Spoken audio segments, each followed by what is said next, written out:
자, 그렇다면 오늘 미 증시, 미국 현지에서는 어떻게 바라보고 있을까요?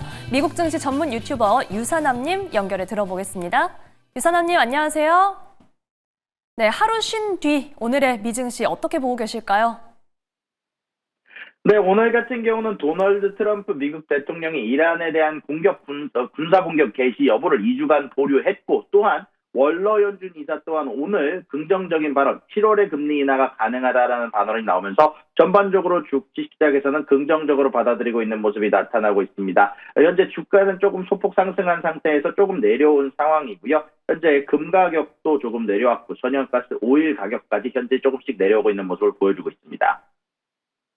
네, 오늘의 증시 그리고 상품 시장까지 전반적으로 짚어주셨는데요. 오늘 시장에서 저희가 꼭 체크해야 할 뉴스도 부탁드립니다. 네, 일단 오늘 같은 경우는 필라델피아 연은의 제조업 지수와 고용률이 나온 상황이고요. 양쪽 다 좋지 좀 않게 나왔습니다. 일단 필라델피아 연은 제조업 지수는 마이너스 4가 나오면서 예상치였던 마이너스 1.7을 좀 많이 하회하는 수치가 나왔고요. 필라델피아 연준 고용률 역시 마이너스 9.8이 나오면서 전반적으로 필라델피아 내에서 제조업 지수와 고용률 양쪽 다 안 좋은 모습이 나오고 있다고 정리할 수 있을 것 같습니다. 그런 가운데 안에서 오늘 같은 경우는 베이커 휴즈 굴착 장비 수와 연준의 대차 대조표가 발표가 될 예정이고요. 그리고 뉴스 세 가지 알아보도록 하겠습니다. 일단 도널드 트럼프 미국 대통령이 이란에 대한 군사공격 개시 여부를 2주간 보류하면서 외교의 문을 열어두겠다는 신호를 보냈습니다. 캐롤라인 레빗 대변인은 트럼프 대통령의 메시지를 직접적으로 전달을 했는데요. 가까운 미래에 이란과 협상이 이루어질 가능성을 상당하다라고 얘기하면서 향후 2주 안에 공격 여부를 결정할 것이라는 내용을 발표를 했습니다. 현재 트럼프 대통령의 목표는 이란의 우라늄 농축을 중단시키고 핵무기 획득을 막는 것이지만 외교의 기회가 있다면 대통령은 항상 그 기회가 잡을 것이다 라고 덧붙이기도 했는데요.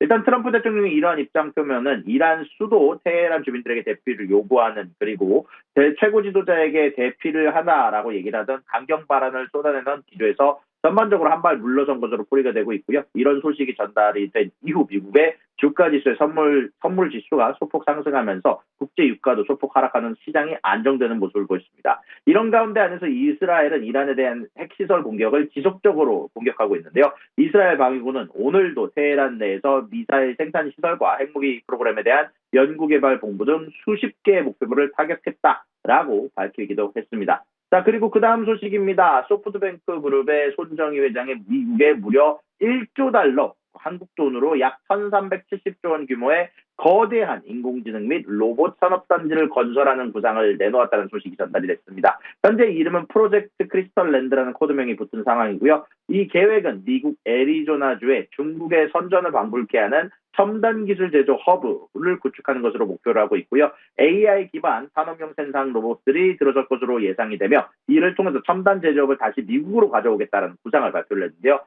손 회장은 이 거대한 프로젝트의 핵심 파트너로 세계 최대 반도체 위탁 기업인 TSMC를 염두에 두고 협력을 모색하고 있다고 소식이 전달이 됐고요. TSMC 같은 경우는 이미 애리조나에 대규모 투자를 진행 중이지만 소프트뱅크의 이번 구상에 어떤 역할을 할지 아직 참여할 인사가 있는지는 아직 불분명한 상황이다라고 전달이 됐습니다. 현재 블룸버그 통신은 손 회장이 삼성전자 경영진에도 프로젝트 참여 의사를 타진했다라고 보도를 했고요. 일단 이 프로젝트의 실현 가능성은 그럼에도 불구하고 트럼프 행정부와 주 정부의 지원에 달려있다는 평가가 나오고 있습니다. 소프트뱅크 측은 이미 미국 연방과 주 정부자 관계자들과 만나서 공장 설립 기업에 대한 세금 감면 등 가능한 혜택에 대해서 이미 논의를 한 것으로 알려지고 있고요. 이번 구상은 오픈AI와 함께 추진 중인 스타게이트 데이터 센터 프로젝트, 암페어 컴퓨팅 인수 계획 등 인공지능 시대에 패권을 잡으려는 손 회장의 야심찬 행보의 연장선으로 풀이가 되고 있습니다.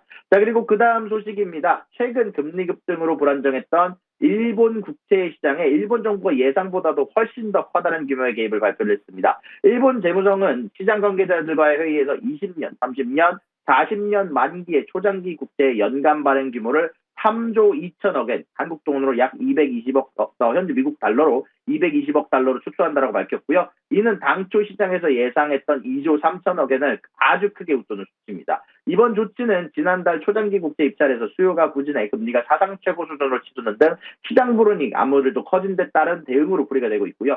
특히 언론에서 보도가 됐었던 20년물 국채 발행 축소 규모가 2배로 늘어나는 등 일본 정부가 시장 안정화에 대한 강한 의지를 보이고 있는 것으로 해석이 됩니다. 세부적으로는 20년물 발행액이 1조 8천억 엔 줄어들고 30년물과 40년물에 대해서 각각 9천억 엔과 5천억 엔씩 감축이 되고요. 재무성은 초장기 국채 발행 축소에 따른 부족분은 6개월 만기 단기 국채 발행을 늘려서 메울 계획이다라고 밝혔습니다. 이에 따라서 연간 총 국채 발행량은 기존보다 5천억 엔 감소한 171조 8천억 엔으로 조정이 되고요. 이런 소식에 따라서 전반적으로 일본의 장기 금리가 내려갈 것으로 추정이 되고 있습니다. 이번 일본 정부의 결정이 글로벌 채권 시장 변동성을 줄이고 안정을 가져올지에 대해서 전반적으로 시장에 주목이 필요한 상황이다라고 정리할 수 있을 것 같습니다.